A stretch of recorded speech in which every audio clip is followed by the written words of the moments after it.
Testing 1, 2.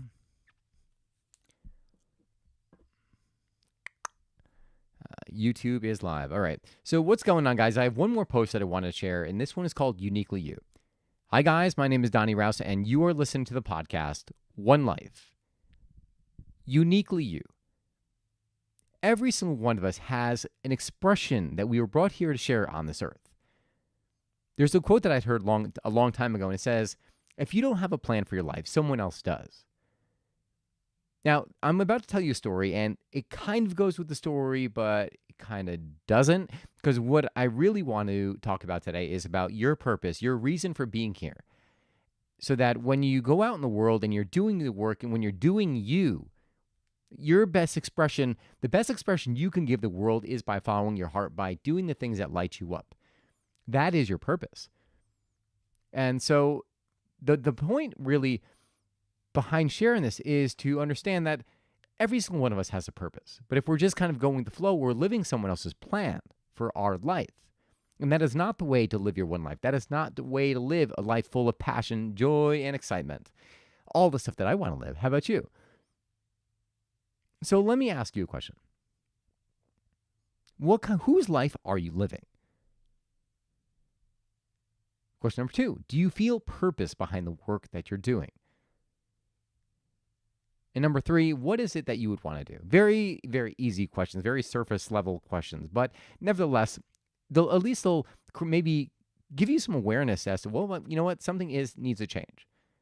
And hopefully by the end of this, you'll feel a more, like a sense of uniqueness, a sense of personal calling to pursue the life that you're meant to pursue, a life that you were meant to live. I was having a meeting with a friend of mine, and we were talking about like financial freedom. And he's like, oh, well, I'm getting mentored by these people. He said, well, let me ask them if they'd be willing to, to talk to you, because, the mentorship is kind of closed, and let me just see. So I'm like, okay, sure. All right, so we set a meeting, we went to speak. And then as we were talking, he started asking me some questions as to whether or not I needed to feel purposeful in the work that I was doing. And where, I was like, well, not really sure what I mean about that, what you mean by that. And there was also a comment about putting off the rewards, or the, for some later point in life. Like there's a saying that says, the further for to have success, it's something about like being able to not forego the rewards or the current pleasures, but putting it off so this way you can enjoy it later on. I'm butchering the phrase, but I think you'll still get the point. But there are 2 things that I disagreed with. That I don't believe that you should put life off. You have to be smart about it, right? You have to plan for the future. There's one of my favorite quotes that says, don't live today at the cost of tomorrow. Don't live for tomorrow at the cost of today, meaning there has to be that balance. So I was saying how, you don't know when your life is going to end on this earth, right? You can go out and you can get hit by a bus tomorrow, as I think it was like Mel Robbins said in one of her Instagram posts. Anything could happen. So the idea, at least in my mind, of the idea of putting off the things I want to do for some future point so that it may happen in the future is ludicrous. It's stupid. So I was sharing with this, and then he commented on, the feeling purposeful. He said, well, this work, in order to do this, you have to, not really feel that purpose, but know that you're doing a service. I was like, that doesn't resonate with me either. Right? I need to feel purposeful. I need to know that I'm making an impact in whatever it is I'm doing, because I want to do what I'm doing with my whole heart. Right? I'm not going to do something because I'm waiting. Yes, I'm providing a service, something that's beneficial. Okay. But it's really with the anticipation of this future payouts. This way I could live this financially free life. Now, yeah, do I want the financially free life? Of course. Who doesn't? But do I want to spend the rest of my days doing something that I don't find fulfillment to get there? No, not for me. I would rather work longer doing something that I found fulfillment, something that I felt like fulfilling my sense of contribution, the very reason I was brought on this earth, which is to make you guys live your most wonderful life, to wake you up to the life that you're meant to live. I feel more fulfillment in that. But the idea of going on a different path for the sake of reaching this point of financial security, but not being fulfilled with my work, wasn't jiving with me. How about you? Like, how do you feel about the work you're doing? Does it jive with you? And this could be triggering because maybe you're in a career that you completely hate right now, but it's providing with the income and it's comfortable, it's stable. I'm no judgment here, no judgment at all. I'm hoping that maybe I could just kind of create a little bit of awareness to say, okay, well, what would a life that was centered around your passion, around your sense of contribution, what would that look like? And how would you go about doing that, right? Let's just kind of ruffle the feathers, so to speak, just to kind of thinking outside the box. Well, what would that look like? What if you could make a living or have that financial abundance, but doing the thing that you love to do, your sense of contribution, the thing that you were brought on this earth, because I do believe every single one of us, we're all unique in our way, how we perceive the world. We're all unique in our gifts, and we were brought here to share that expression of ourselves for the greater good of humanity. What if you can do that? How would that affect your life? I recently met a new friend of mine, and she was talking about her. She was sharing some of her stories. She'd come from a marriage where they were very, very financially free. Talking about like private helicopters, jets, and all this stuff. I'm like that. I couldn't even perceive. I'm like, oh my God, wow, that sounds amazing. But what does it mean? What does that mean? I mean, maybe for her that's awesome. But what does it mean for you, right? When you're chasing something that just for the sake of doing it, maybe it's keeping up with the Joneses, right? Maybe because you feel like these are the things that you must have. Those are the things you have to strive for. This way, society will say, hey, you've got it. You've done great. I've experienced that in my I'm looking for an apartment or like whether or not I should buy or rent. And in doing that, like I was looking at some places, and one of the thoughts that came to my mind was, well, what are other people going to think when they see this place, right? If I were to go with the place that was in my budget currently, like I was worried about what other people say, and that's stupid because, well, one, who cares what other people say? I know my friends wouldn't judge me. Who cares what other people think about your life? Because this is your life. It's no one else's life. You've got to live this life to fulfill yourself, to say, yes, I'm living the way I want to live. I'm living it independently because that is what I feel is going to give you the biggest sense of satisfaction. I was talking with one of my friends, my friend Emil from Holland. I met him when I was in Ireland. And we were talking about, what life would look like, right? Like, what do you want? He's like, well, I want to try living in a different country. I want to experience, the independence. But he had other things going on. He had a career that he just started. He also had a girlfriend for like a long-term girlfriend. They were kind of in conflict. I was like, well, it's not necessarily that you can't do any of those things. I mean, you could have an honest conversation. In the career, you can probably, you have plenty of life. I think he was like 23 or 25. So lots of years. There's going to be many career changes probably. But I was trying to show him, like, open that window to say, listen, there's plenty of opportunity to do the things that you want to do, to have this experience or whatever it is that you're going to feel most fulfilled doing. And also, because if you're being called to do something, it is in service of your soul to go do it. Because through that experience, it'll fire off new ideas, new conversations, new relationships.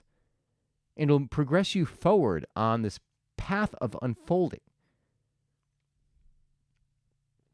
So going back to it, what is it that you really like? What is it that you're experiencing right now? Are you happy with your career, what you're doing, or where you're headed in any area of your life? Why are you doing it?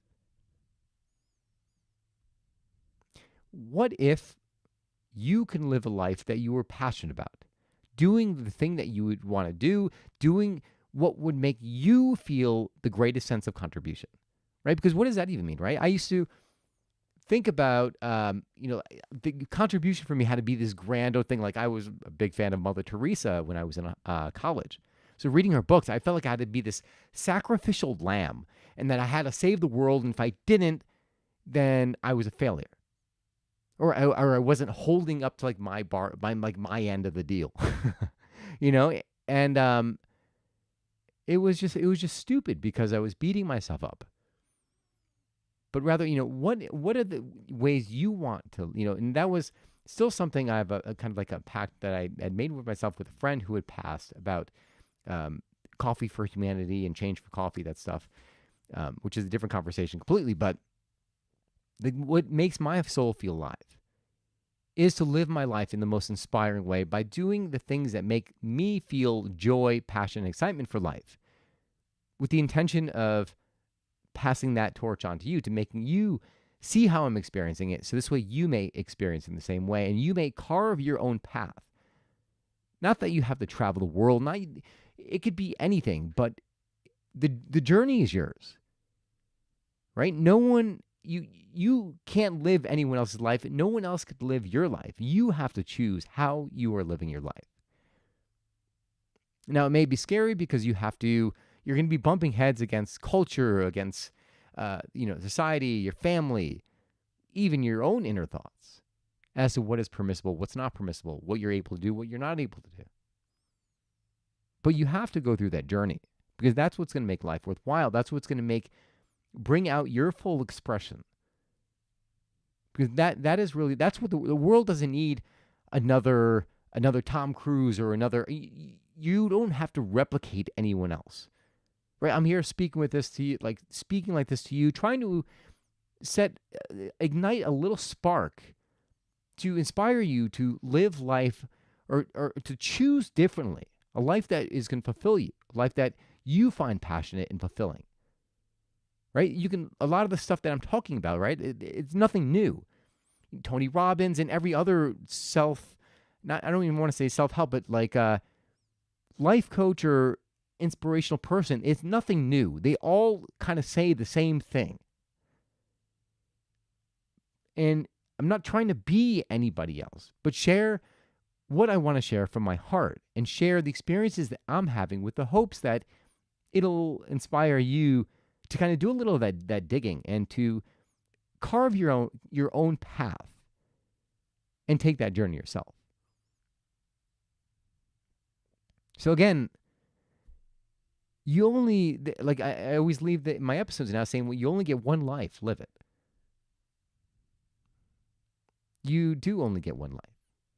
And the more you put the focus and really understand that not a single day is for granted, right? Not a single day is guaranteed. When you realize that, you start to look at things differently. You start to look at your choices differently. You start to look at the relationships you have differently. You start to look at the work you do on a daily basis differently. Because you realize that life is, it's ticking, right? It's ticking. I don't like to think about that because then it almost stirs this urgency, but sometimes that urgency is what's going to move you to action. Sometimes that urgency, it's what's going to make you make the tough decisions. But they don't have to be so tough. They could be small little tiptoes, right? The journey of 1,000 miles starts with one step. The building the Colosseum starts with laying the first brick, right? The building that house starts with the first brick. Lay that first brick for yourself. And then just be open to the guidance of yourself. Trust in yourself. That unfolding part of yourself, that the gift that you're here to give will channel through you so this way you can give it out to the world.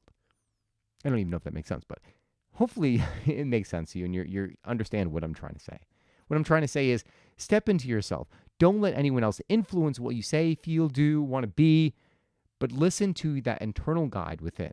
Because we're all unique, just like a snowflake. Not a single snowflake is like any other snowflake. Nobody is like you. You were born here with a unique gift, with a unique talent, something to give the world. Make sure you give it. Don't let it pass. The world needs you. Hope you enjoyed this podcast, guys. Again, kind of like on a whim, but what a really run to share. But if you did, you can give it a thumbs up. You can subscribe. You can ask a question by visiting www.donnyrouse.com, DONNYRAUS.com. Thank you so much for tuning in. Thank you for your time, your attention, and for allowing me just to kind of stir the stew, so to speak, to get you to think differently about your life and to open your eyes to what a more passionate, more fulfilling, more vibrant, more awesome life would look like on your terms. In closing, remember, you only get one life. Live it. God bless, and I will see you again soon.